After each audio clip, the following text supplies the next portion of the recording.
In the dusty village of Umwaka, there lived a poor widow named Adiz and her young son, Chak. Every night, they went to bed hungry. Some days, they survived on nothing but water. Yet while they suffered, their wealthy neighbors laughed at them. But nobody knew that before the next moon, Adiz would possess a secret so powerful that the entire village would turn against her. And when greed took over the hearts of her neighbors, disaster followed. One scorching afternoon, Adiz returned from the forest carrying only a small bundle of firewood. She had searched all day for food but found nothing. As she walked home, she noticed an old woman sitting beneath a giant iroko tree. The woman looked weak and exhausted. "My daughter," the old woman whispered, "I have not eaten for 2 days." Adiz hesitated. The only food she had was a tiny piece of roasted yam meant for herself and Chak. But seeing the woman's condition, she handed it over. "Take it, Mama." The old woman smiled and ate slowly. Then she stood up. To Adiz's shock, the woman suddenly appeared younger and stronger. Her eyes glowed strangely.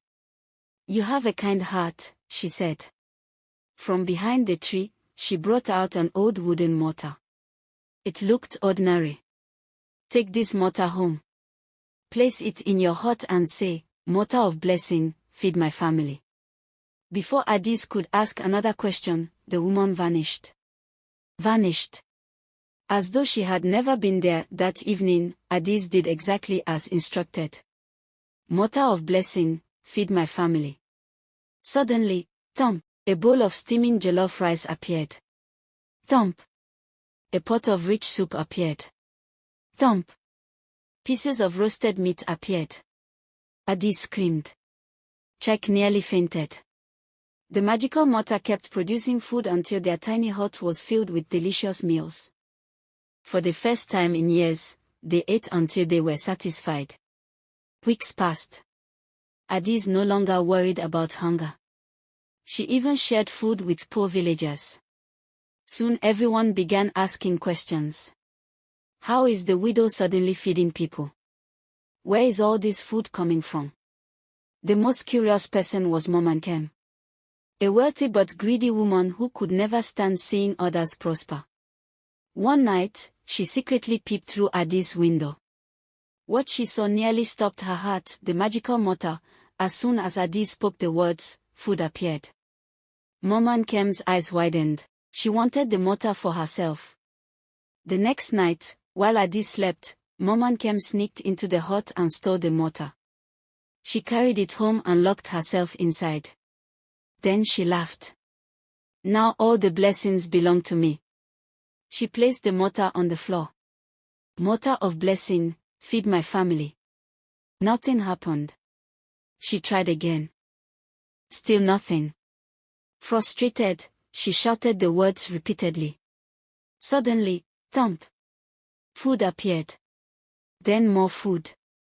Then even more food. Momankem laughed happily. But the mortar didn't stop. Rice piled to the ceiling. Soup flooded the room.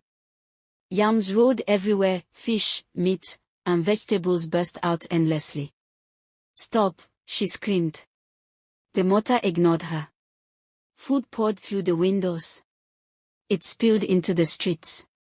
Villagers ran for safety. Goats climbed rooftops.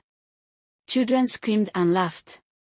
The entire village was buried beneath mountains of food. At dawn, the mysterious old woman appeared once again. She stood before the chaotic scene and shook her head. Kindness attracts blessings. Greed attracts trouble. She touched the mortar. Instantly everything stopped. Then she returned the magical mortar to Adiz. As punishment, Momankem was ordered to spend the next year feeding every hungry person in the village using her own wealth. Only then would she learn generosity. Ending moral.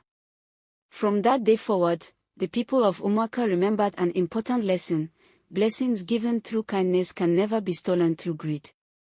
And whenever villagers became selfish, they remembered the day food nearly swallowed the entire village.